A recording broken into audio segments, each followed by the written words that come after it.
Bibisitahin ng COMELEC ngayong araw ang dalawang kampo ng Moro Islamic Liberation Front o MILF sa Maguindanao para sa voter registration. Ito ang unang beses na magkakaroon ng special registration site sa mga kampo ng MILF. Si Luisa Erespesa, detalye live. Luisa?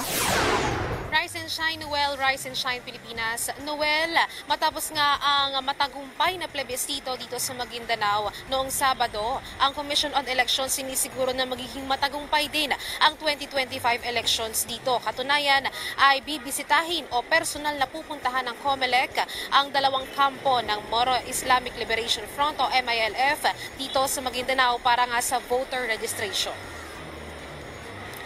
Ang dalawang kampo na pupuntahan ng COMELEC ay ang Camp Darapanan at Camp Abubakar.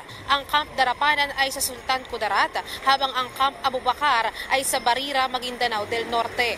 Ayon sa ilang mga opisyal ng Commission on Elections, hindi ito ang unang beses na magkakaroon ng special registration site sa mga kampo ng MILF. Matatandaan pa nga na noong 2018 ay nagkaroon din ng registration sa mga kampo at maraming nagparehistro na miyembro ng MILF dahil gusto rin nilang makiisa sa ratifikasyon ng BARM mula sa dating ARM.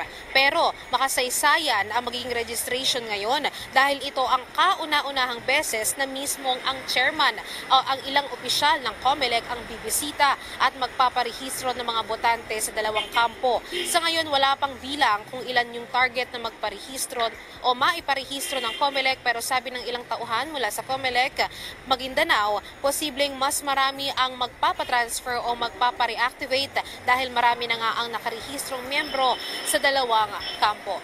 Noel, mamayang tanghali tayo o darating dito si Commission o si Chairman, COMELEC Chairman George Erwin Garcia, at saka siya dediretso sa dalawang kampo ng MILF. Itong dalawang kampo na to, ito yung pinakamalaking kampo ng MILF dito sa Maguindanao. Pero tayong mga tauhan sa media ay dediretso tayo ngayong umaga doon sa kampo para mauna na tayong makita kung paano yung ginagawang registration sa mga miyembro ng MILF.